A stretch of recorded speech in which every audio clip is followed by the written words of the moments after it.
They're strong, and they're great. These are great people. And thank you very much. This is a very important day to me because we're bringing back an industry that was abandoned, despite the fact that it was just about the best, certainly the best in terms of power, real power. And I'm very honored to be doing this. Other countries went to beautiful, clean coal, and they've stayed there for many years, like China. China's opening 2 plants every week. Germany went green, very green. They went so green they almost went out of business. Germany was finished. They went to wind. The wind wasn't blowing too much. And they went to all sorts of other things. You know, the Green New Scam hit Germany too. And guess what? Now they're back to coal. They're opening up coal plants all over Germany. We're the ones that aren't doing it. I call it beautiful, clean coal. I told my people never use the word coal unless you put beautiful, clean before it. Right, Doc? So we call it beautiful, clean coal. Beautiful, clean coal. So today, thank you. Today we're taking historic action to help American workers, miners, families, and consumers. We're ending Joe Biden's war on beautiful, clean coal once and for all. And it wasn't just Biden, it was Obama, and there were others. But we're doing the exact opposite. And all those plants that have been closed are going to be opened. If they're modern enough, or they'll be ripped down and brand new ones will be built. We're going to put the miners back to work. And I said I was going to do this. And I've said it loud and clear. And it's time to do it, and we need it. And I look at these people behind me. I don't want to have any arm wrestling contests with any of them, but they've had a little more practice with the lifting things, I will say. But they are great people, and I know them indirectly for a long. That includes you guys for a long time, and they're great people and with great families and come from areas of the country that we love and we really respect. And I want to thank Secretary Doug Burgum for doing such an incredible job. From the day I met him, I knew I wanted to have him in my cabinet. He took a shot at running, and he was so good and so solid that he made no news, and that was good. But I saw him, and I saw his beautiful wife, Catherine, and I said that they're going to be a team. They are a great team, and they're going to be working for this country someday. And one of the first people I called after I won. So thank you very much. And along with the Energy Secretary, Chris Wright, and I was going to make Doug actually the Energy Secretary. And he said, sir, you have one person who's much better than me at this, Chris Wright. I said, who the hell is Chris Wright? I have no idea who he is. And then I learned that he's the most respected person in the energy business by far, far and away. For Doug to say that Doug's got a big ego, it was very tough for him to say that. Catherine was there, right? Catherine, you said, wow, I've never heard that before. But Chris, you guys are fantastic. Stand up, all three of you, please stand up.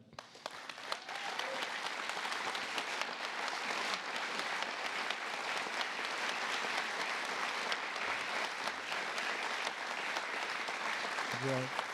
Yeah, that's a great team. It's no better team than that. And they're going to produce energy the likes of which nobody's seen before. You know, we need to do the AI, all of this new technology that's coming online. We need more than double the energy, the electricity that we currently have. You take all of the electricity in the country right now for houses, for buildings, for everything. We need to more than double it to be number one. We're now way ahead of everybody at AI. China's in second place, but way behind. And they're going to be producing a lot of energy and a lot of electricity for this. And so are we, and we're going to get approvals very fast. And I would say the man that's almost comparable to you in terms of the importance to this, maybe he's even more comparable, I hate to tell you, a guy named Lee Zeldin, who's a friend of mine for a long time. He was a great...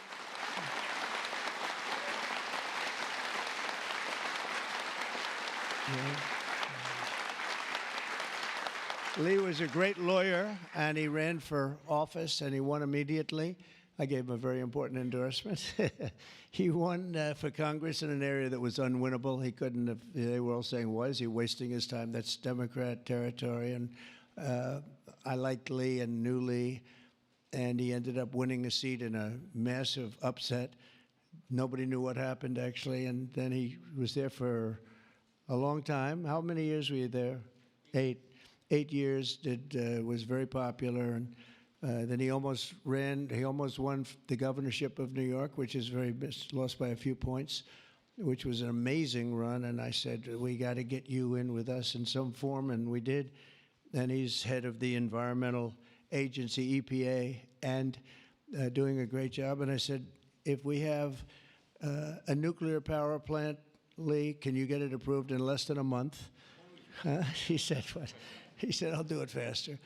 And by the way, he'll do a fast job, but he's going to do also a great job. It's going to be an important job. We don't even smile about it, but you know, I've been involved in the approval process for a long time, having been in real estate, and you go years and years and years for absolutely nothing. And even in those days, I used to say, you know, this whole thing could have been approved in a week or 2 weeks or 3 weeks, and it would have been just as good. But they'd take you down the path, and you'd spend years waiting, and then sometimes you get rejected. I wasn't rejected too much. I was the king of zoning. I did well, but it was such nonsense. It was so terrible. The process was so terrible. But this is the big leagues now, and he's the head person in the whole country, and I appreciate it, and I appreciate you doing it. And already they're respecting you very greatly. So thank you very much, Lee. Great job.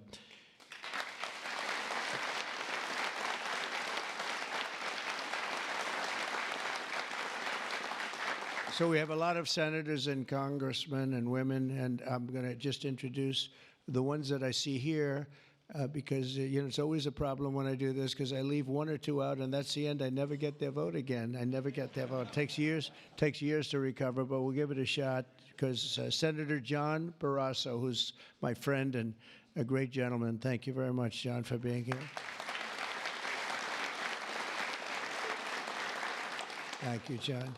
Cynthia Lummis, fantastic woman who believes like I do, and she believes like I do in these people, right? She believes in them maybe even more than I do. That's pretty good from day one. Thank you, Cynthia. You're doing a fantastic job. Kevin Kramer, my friend. Where is Kevin? Because Kevin, I think he was here because he had a problem, and I just will pay my respects. He wanted to be here so badly, but he had a difficult problem that he's working through, and we all love Kevin. John Hoven. John, thank you very much. Thank you very much. Go ahead. Steve Daines. Thank you, Steve. And Steve is a picker of great candidates, like he picked a guy named Tim Sheehy, who's here. Where's Tim? Where is Tim? Thank you, Tim. And Tim Sheehy has turned out to be a wonderful senator, and that was your pick. And we went with it, and you were right. And we have a great one in Tim. So thank you, Tim, and thank you, Steve. Shelley Moore Capito. Shelley, thank you very much. West Virginia. From West Virginia, she has to like. You have no choice. Even if you didn't like it, you have to like all, right? But they were doing a number on you. They were doing a number on you with the coal stuff, and you have not only coal, but you have among the best coal anywhere in the world. So thank you very much. A friend of mine for a long time. I'm the one that got him to change his religion in a sense. He changed the party. He went from a Democrat. I said, Jim, you're not a Democrat.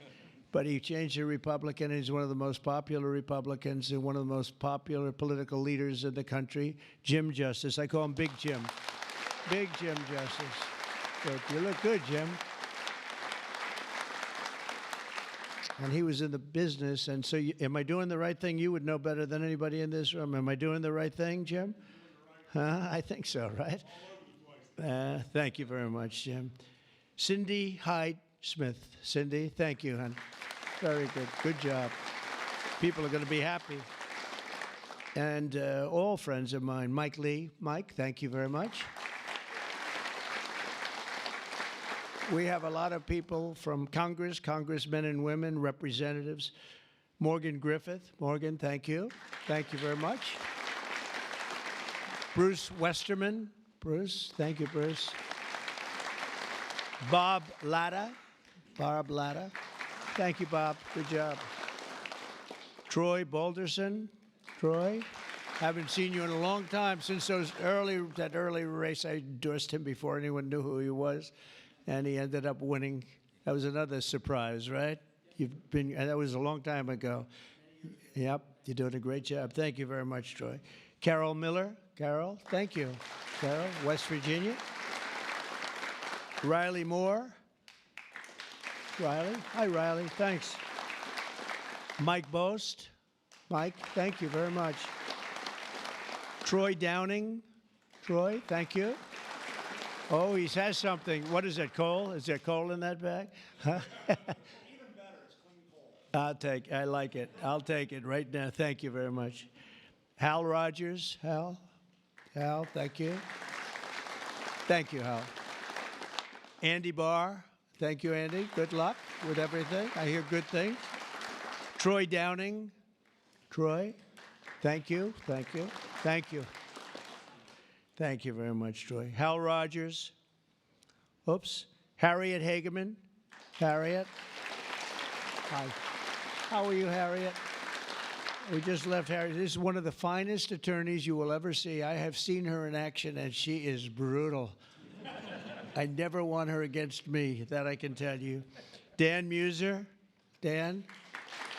Thank you, Dan. Thanks, Dan. Good job you're doing. Wesley Hunt, my friend, too. Wesley, great. I love your commercial. Pete Stauber. Pete, thank you, Pete. Great hockey player he was, right? Great hockey player. And a great gentleman just broke the record of Wayne Gretzky.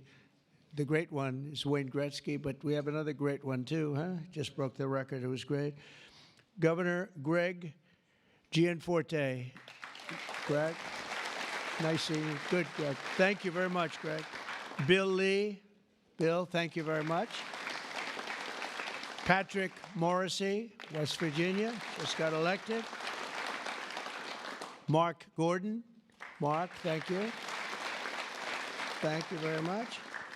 And we have a lot of others, and I'm in trouble because I don't know. I got 5 or 6 others that I see quickly, but I'm just not going to do it. Don't hold it against me, because we have to get back to the most important people in the room, these people. You know that, right?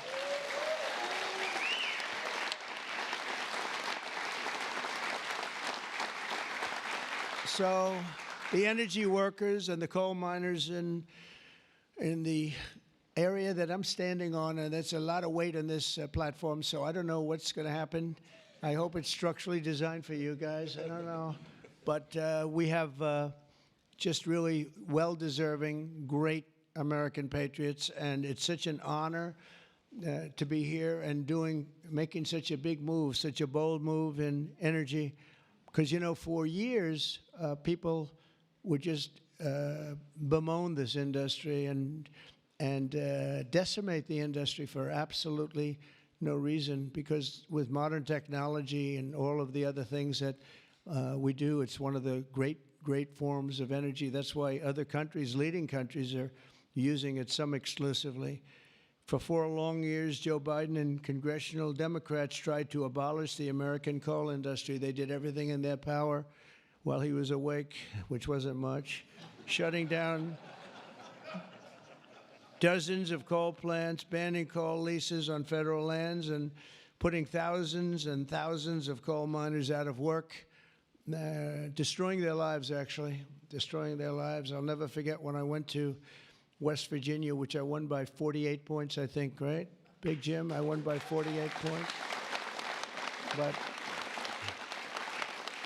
in the first campaign, where Hillary Clinton was about 4 states too early, and she was talking about how bad coal was and how they were going to teach coal miners how to make widgets and gadgets and technology, which they didn't want to do. They want to mine. One thing I learned about the coal miners, that's what they want to do. You could give them a penthouse on Fifth Avenue and a different kind of a job, and they'd be unhappy. They want to mine coal. That's what they love to do. And she was going to put them in a high-tech industry where you make little cell phones and things.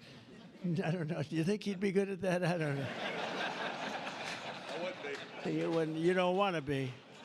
And she was brutal about 3 weeks before, but then she had a problem. She went to West Virginia looking for votes, and that was a bad situation. You remember that? And there was a coal miner around the table with his family, and he was in tears because of what they had done to him and his family.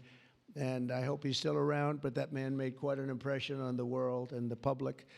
And we ended up winning in a great election, but we ended up winning by a lot.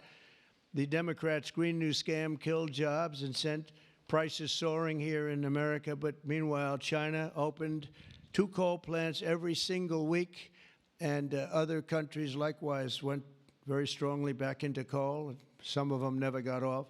Those are the ones that didn't have the problems. The Biden energy policy was to put America last. We want to be last. We got to be last. Not a good policy. Under my administration, we're putting America first. It's very simple. America's always going to be first. On my first day in office, I terminated the Green New scam. I declared the national energy emergency and withdrew from the unfair, one-sided, and extremely costly to the United States only Paris Climate Accord.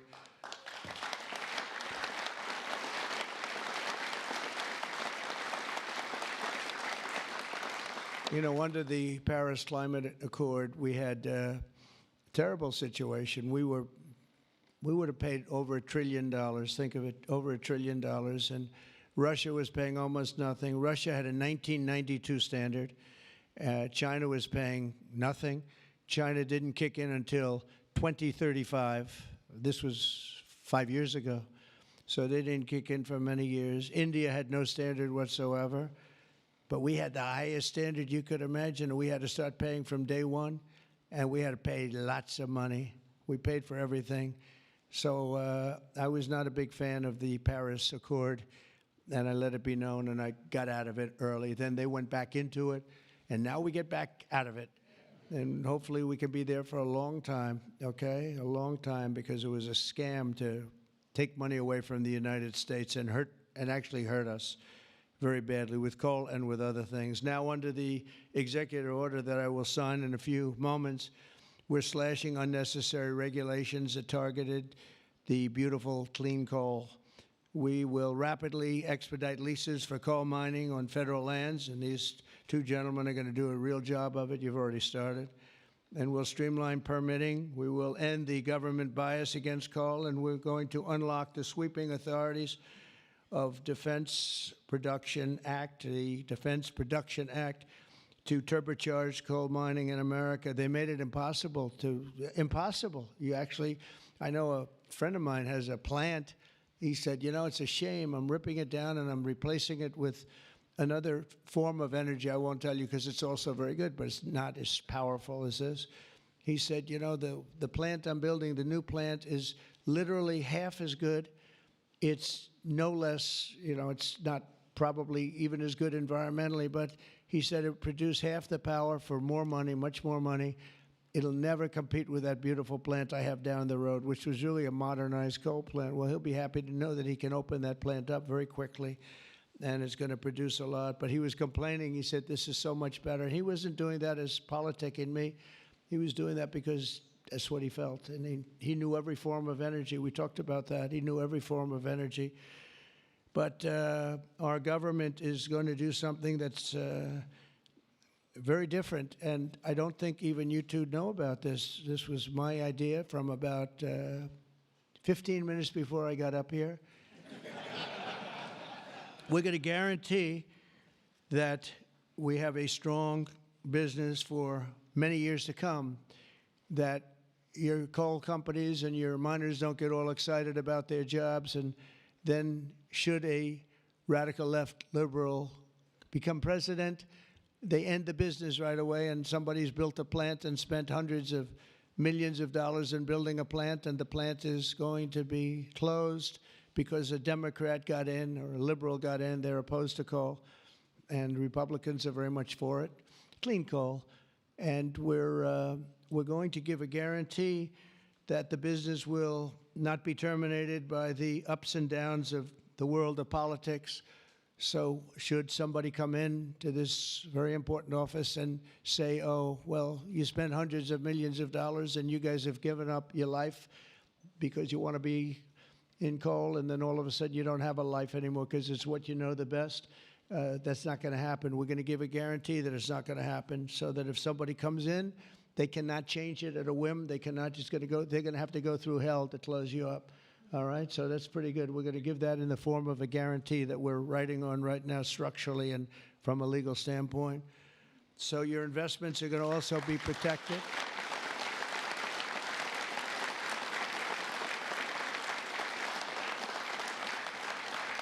And you're going to have no reason to be concerned about your future, your life, or your investment if you're a miner, as this great governor was a miner, actually. He was one of the larger coal miners. He could fit up here very easily, you know, Big Jim.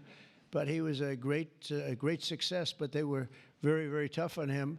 And he did a beautiful job with a beautiful product.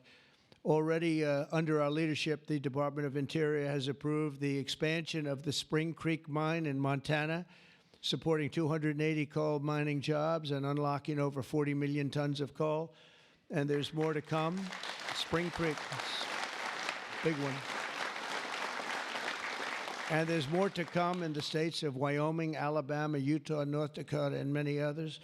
West Virginia, I can't believe they didn't put West Virginia down. It's lucky I mentioned that, right? Can you imagine if I didn't mention West Virginia? I would have been in big trouble. They didn't mark it down here. It's good to have a president like that that can pick that up, right? You think Joe Biden would have picked that up? I don't think so. Gee, they didn't mention West Virginia. I don't think so. I don't think he'd be standing up here either. The value of untapped coal in our country is 100 times greater than the value of all the gold at Fort Knox. And we're going to unleash it and make America rich and powerful again. Under this order, I'm also directing Secretary Wright to use billions of dollars in federal funding to invest in the next generation of coal technology, which is an amazing technology in terms of getting the full potential of coal and also doing it a very clean, environmental way. Pound for pound, coal is the single most reliable, durable, secure, and powerful form of energy there is on Earth today. It's a big statement. You never hear those statements, you know. You've never heard that before from a politician, have you? Well, maybe from that politician, but not from not too many. But that's the way it is. I say it again. Pound for pound, coal is the single most reliable, durable, secure, and powerful form of energy. It's cheap, incredibly efficient, high density, and it's almost indestructible. You could drop a bomb on it, and it's going to be there for you to use the next day, which you can't say with any other form of energy. You're virtually indestructible. Most importantly, we have more of it here in America than anywhere else on Earth. We have more coal than any other country. You go to Australia, they have fantastic amounts of coal. You know who they sell it to? China. They sell it to China. They're nearby. They sell a lot of it to China. But we have more than anywhere else on Earth. We also have more liquid gold than anywhere on Earth. So we're really an energy behemoth, but we're unleashing that also. That's going to be another part. But I didn't even want to mention that. It's not down here because I didn't want to mention today is about clean, beautiful coal. So I'm going to give this to you. This big guy. Should I give it to him? Yeah. You take that. Thank you, Mr. President. Okay.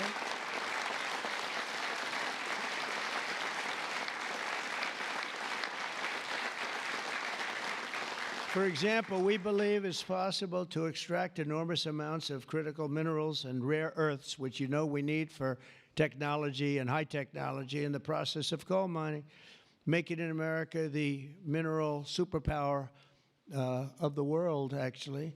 In addition, I'm instructing the Department of Justice to identify and fight every single unconstitutional state or local regulation that's putting our coal miners out of business. And we are withdrawing all of those objections from our government today. It's all being withdrawn. So all of you people that have been fighting for your lives, we are withdrawing all of that today. We have excellent lawyers, excellent. Have you noticed that lots of law firms have been signing up with Trump? $100 million, another $100 million for damages that they've done. but they give you $100 million, and then they announce that. But we have done nothing wrong, and I agree, they've done nothing wrong. But what the hell? They give me a lot of money considering they've done nothing wrong. And we'll use some of those people, some of those great firms. They are great firms too. They just had a bad moment, but we're going to use some of those firms to work with you on your leasing and your other things, and they'll do a great job. I think they're going to do a fantastic job. And for those of you that want to know the tariffs, you've been hearing about tariffs, we're taking in almost $2 billion a day in tariffs. $2 billion a day. And we're doing very well.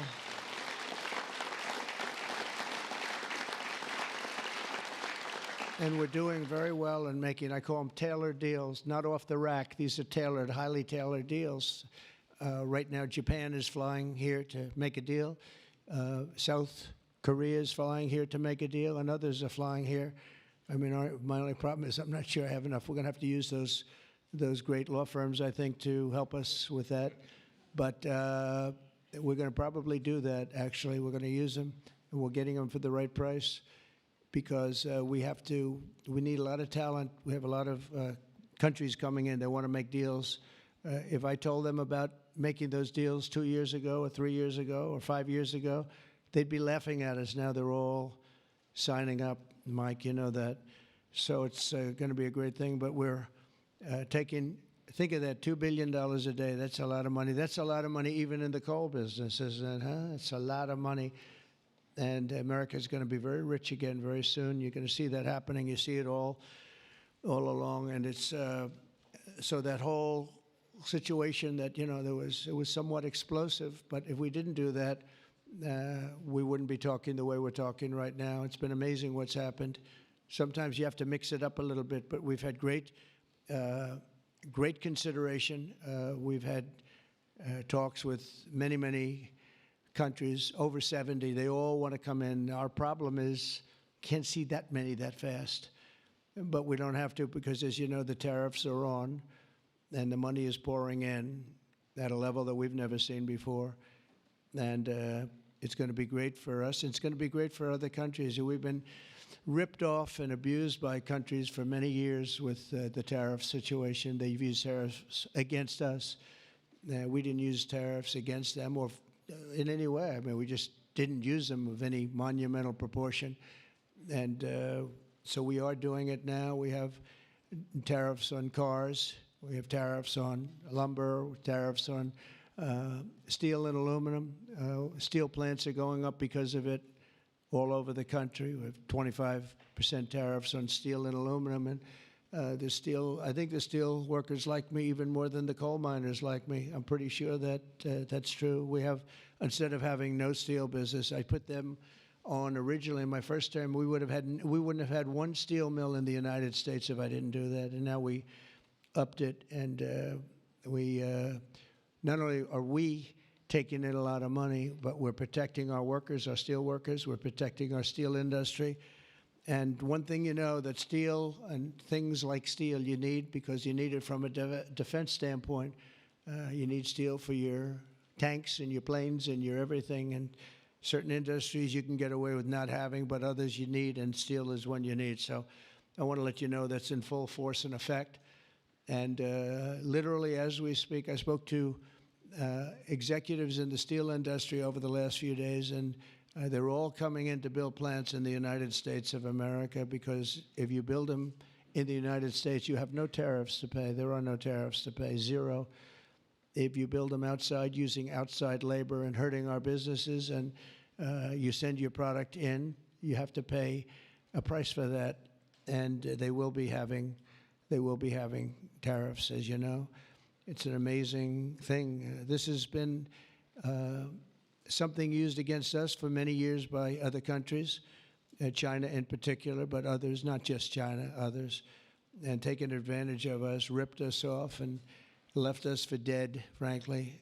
And I believe if I didn't become your president, I believe that this country would have had problems like they've never had before, because it was serious damage in so many other ways, not only the border where people came rushing into our country from prisons and jails and mental institutions, murderers, drug dealers, and some vicious, vicious criminals. 11,088 murderers came into our country. We have to get them out. We're getting them out. 11,088. Of that number, half committed murder on more than two people. More than two people. And this is what they allowed into our country with their open border policy of lunacy.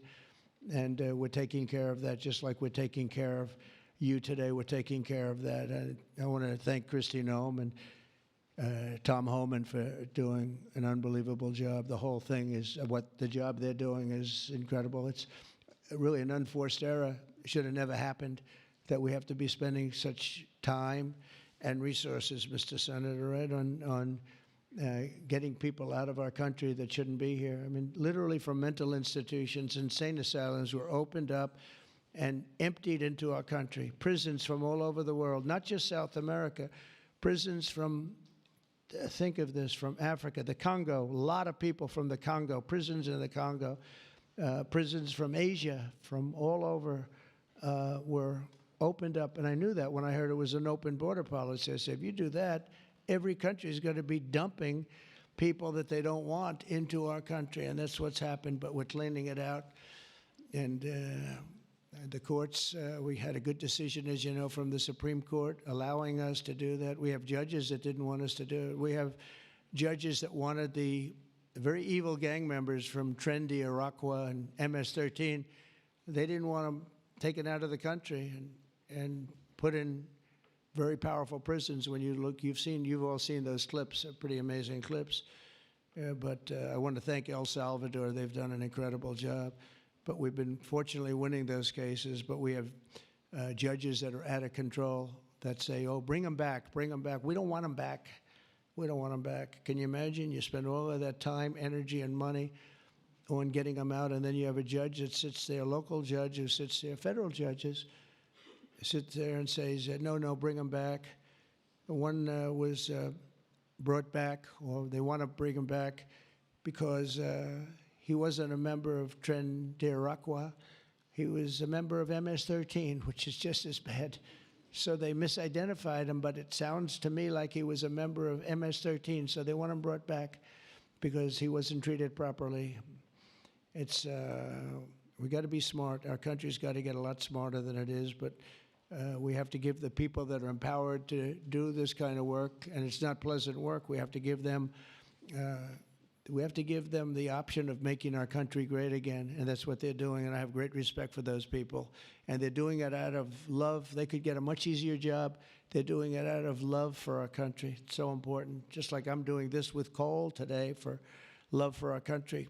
Earlier this afternoon, I signed another executive order to strengthen our electric grid by ensuring that coal-fired power plants are always available to meet surging demand for electricity.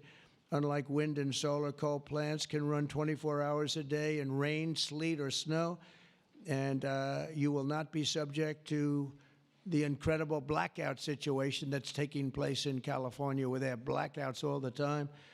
It's an amazing thing with California. They have blackouts and brownouts at levels that nobody's ever seen before. And all they want to do is keep going the way they're going. And they're doing a very poor job. As you probably heard, I released billions of gallons of water going in from upstate California, from the most northern parts of California. Probably comes in from Canada to a certain extent. Thank you very much, Canada. We appreciate it. And I released it. It was being sent out to the Pacific Ocean. I've been working on Gavin and some of the politicians for years, and they didn't want to do that because they were protecting a smelt, a fish that was perhaps in trouble, but it's not unique to that area. And because of that, you had numbers, you had fires. Nobody's ever seen anything like what happened. Think of what it would have been like if you had fire hydrants that had water in them, if you had sprinkler systems in houses. A lot of these luxury houses where they had beautiful sprinkler systems, there was no water. They had no water to put out the fires. Water is very good for putting out fires, you know. They just didn't learn it. But we now have millions of gallons, billions actually, they say, of gallons of water pouring into California from the Pacific Northwest, I guess they would say, mostly Pacific Northwest, but other parts of the northern sections of California and beyond. And it's a beautiful thing to see. I saw a picture of it this morning. The water's just flowing down there. I said, why didn't they do this? I told them to do it. My first term, I said, do it. And I don't know. I think the second term is just more powerful. They do it.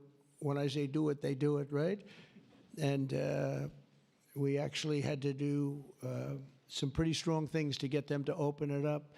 They had, think of this, they had all that water pouring out right into the Pacific. They had a big valve, like a giant valve as big as this room, and they turned the valve. Takes 1 day to turn it, and they face it toward the Pacific Ocean, and the water, all that was coming down, all millions and millions of gallons coming down, they put it into the Pacific Ocean, which for the Pacific Ocean is like a drop of water.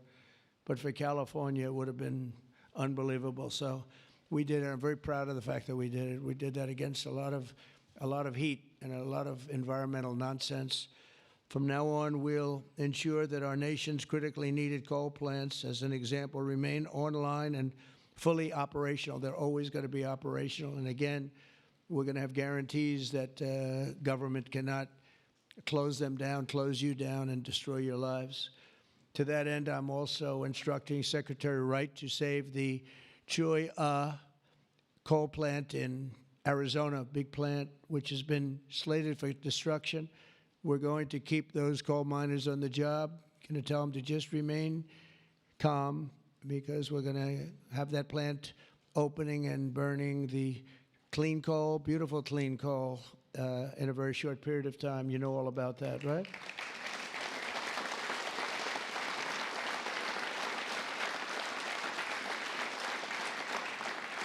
That's a big one. As part of our historic deregulatory efforts this afternoon, I'm also granting immediate relief to 47 companies operating 66 coal plants, very big ones all over the country, recusing and making them available for coal production almost in the immediate future. But we're going to be crushing Biden-era environmental restrictions.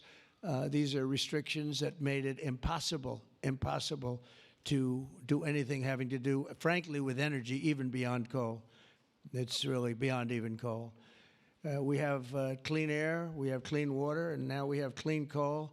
And at the same time, we're going to do other things and with other forms of technology and also energy, like our country has never really seen before and never been known to do before, because of all sorts of restrictions having to do with the Green New Scam, which, by the way, was devised by somebody that never even studied. You know that? They never even studied anything to do with the environment. It was a young congresswoman. She came up with the idea. And based on that, I guess we only have, well, actually, we should have all been gone, because they gave us only a few years left on Earth, right? Right, Greg? We were going to be gone. We're all going to be gone. The environment, no. What they have to worry about is the nuclear heat. They don't have to worry about environmental heat. They have to worry about nuclear heat. And if we're smart, we're working on that right now with others having to do with Iran and some other countries. But that's the heat you're going to have to worry about. You don't have to worry about the air is getting warmer. The ocean will rise 1/4 of an inch within the next 500 to 600 years, giving you a little bit more waterfront property. They say this is going to. These guys can handle that. The nuclear we have a bigger problem with, right? So we're going to make sure that that's safe. We're going to make sure that that's safe. With us today are some of the amazing workers who will benefit from these policies, the policies that we're doing and so proud of doing, including Jeff Crow, a miner from West Virginia. Jeff, would you come up and say a few words? Jeff, come on up here, Jeff.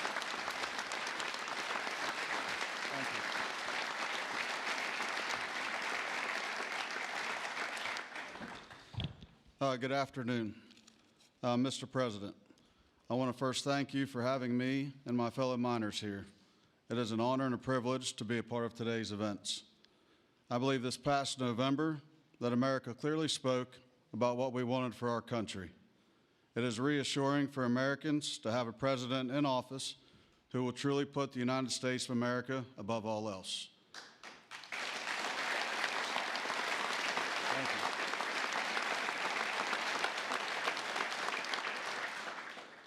With putting America first, you have spoken numerous times about energy independence.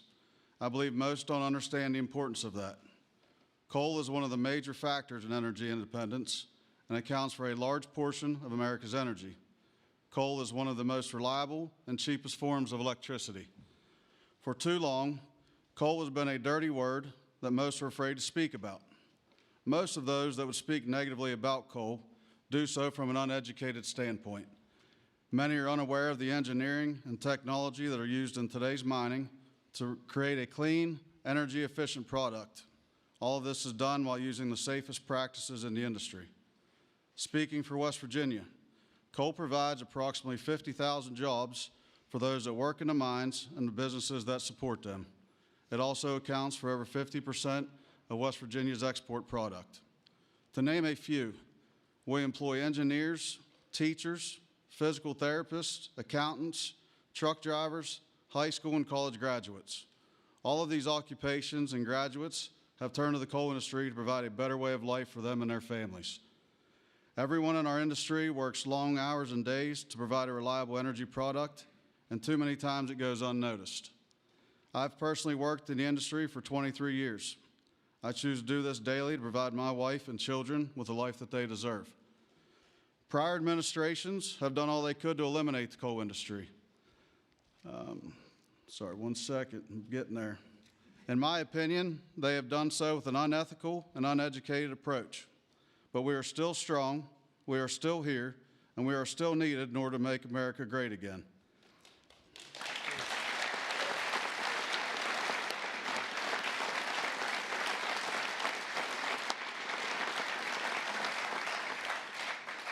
Having a president and an administration that understands the need and importance of coal is more than appreciated.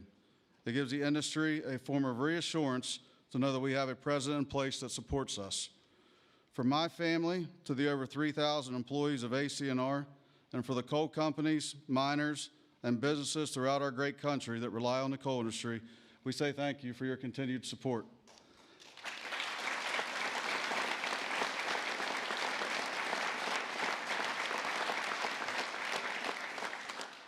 I personally thank you for what you do for our country and for our industry. It has been my pleasure to be here today to help you usher in the golden age of America. That's good. Thank you. Thank you.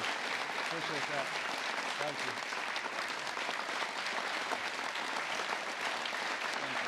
Thanks, sir.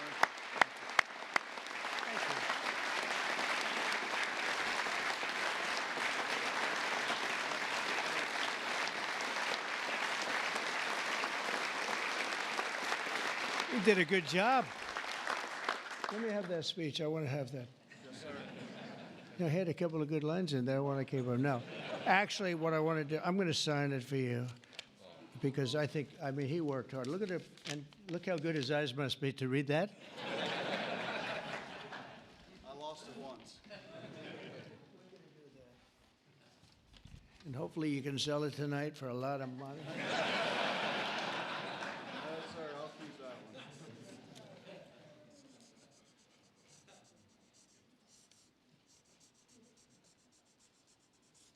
That's great. Thank you very much.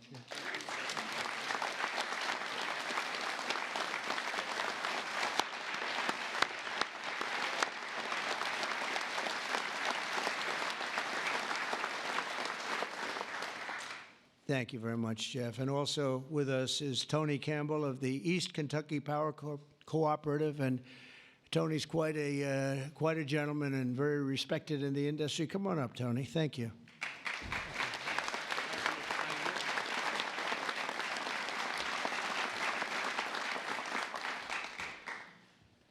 Mr. President, on behalf of East Kentucky Power Cooperative, the National Rural Electric Cooperative Association, and electric cooperatives across this America, thank you for your leadership to restore American energy dominance.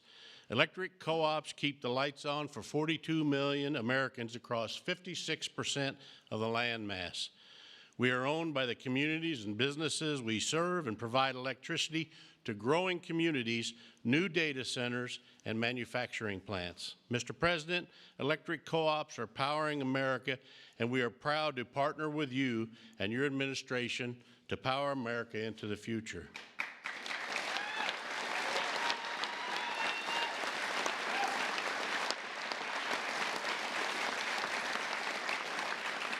Our electric cooperatives in Kentucky understands the importance of reliable, affordable, and American-made energy, especially coal and natural gas. Coal fuels most of the electricity generated by our cooperative. America must keep coal plants open and running to ensure reliable electricity when we need it most.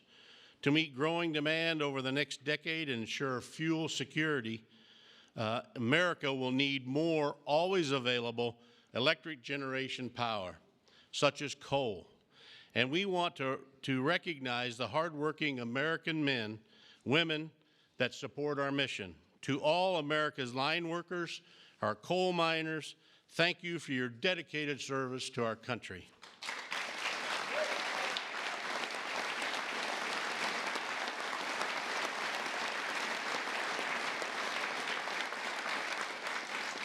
Affordable and reliable electricity is the cornerstone of our economy, especially American manufacturing. However, too many government leaders have pushed policies that have made our electric grid significantly less reliable and our energy too expensive. That begins to change now.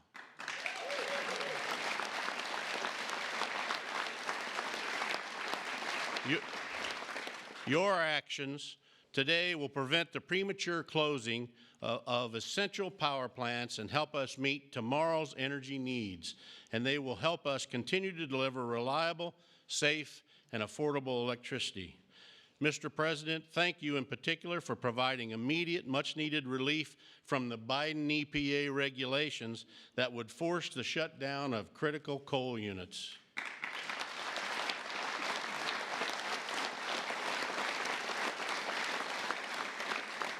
Finally, I want to say congratulations on the all-star energy team you've assembled. Electric co-ops have already been working with Secretaries Burgum, Wright, and Rollins, and Administrator Zeldin, and we are excited for all we can accomplish together. Mr. President, thank you again for your actions today and for your support for the electric cooperatives as we work to keep the lights on in America. Thank you, Mr. President.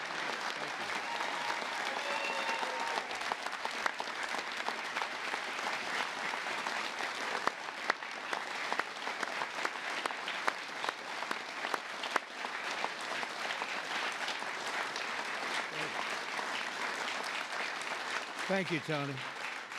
Thank you very much, Tony. Appreciate it. Every day under the Trump administration, we will continue to lower costs for American families, create jobs for American workers, and very importantly, unlock unlimited amounts of affordable American energy, including, as I said, and I'll say for the last time, beautiful, clean coal. Our country is blessed.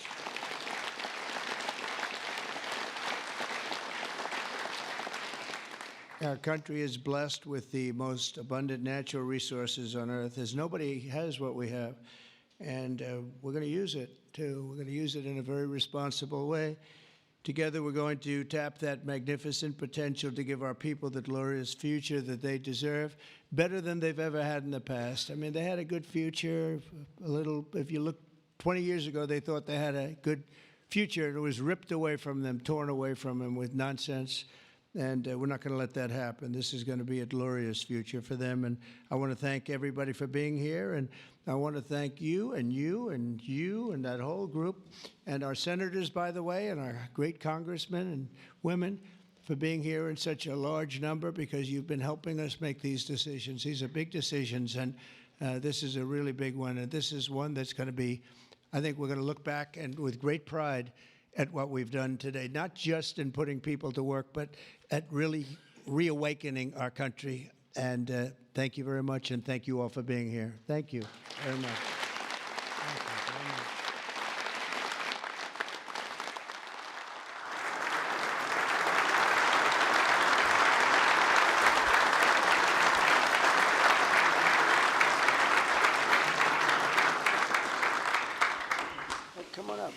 President. Yes, who's first one? We have 4 items prepared for your signature this afternoon, sir. The first of these executive orders it may be one of the most significant executive orders of your administration thus far. This directs all departments and agencies of the federal government to end all discriminatory policies against the coal industry. This ends the leasing moratorium that prevents new coal projects on federal land, and it's going to accelerate all permitting and funding for new coal projects to allow the coal industry to flourish under your leadership, sir. That's great. Thank you.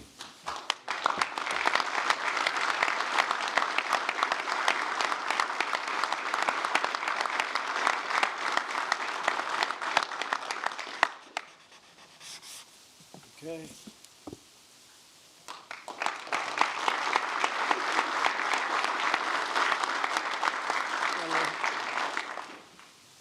Sir, there are currently dozens of coal plants in America that are in imminent danger of being forced to close based on unscientific and unrealistic policies enacted by the Biden administration.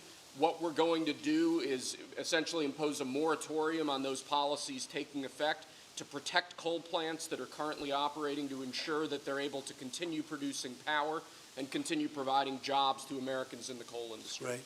Thank you very much.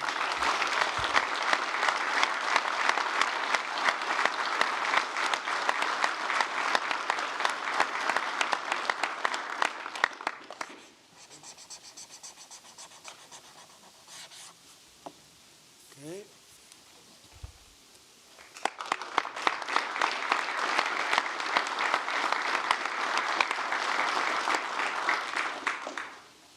Sir, you've made grid reliability and security a key focus of this administration.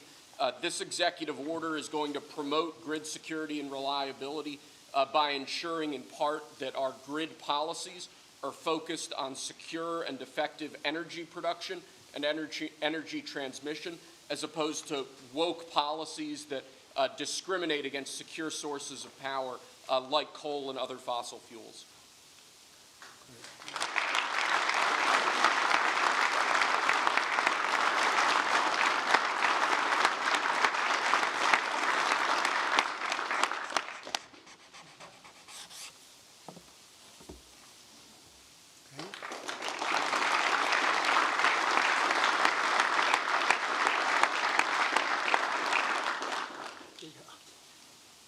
Lastly, sir, one of the biggest problems we have in this space is Democrat states, radical leftist states, enacting policies and enacting an agenda that discriminates against coal, against secure sources of energy. Many of these policies are unconstitutional and illegal, and with this executive order, you're going to be instructing your Department of Justice to vigorously pursue and investigate these state policies that we believe are illegal or unconstitutional. Good. Thank you.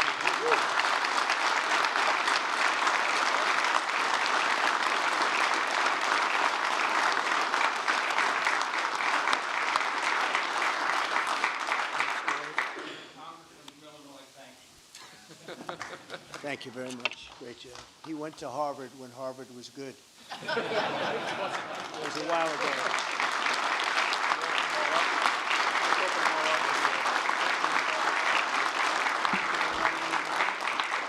Let's hand these out to the guys.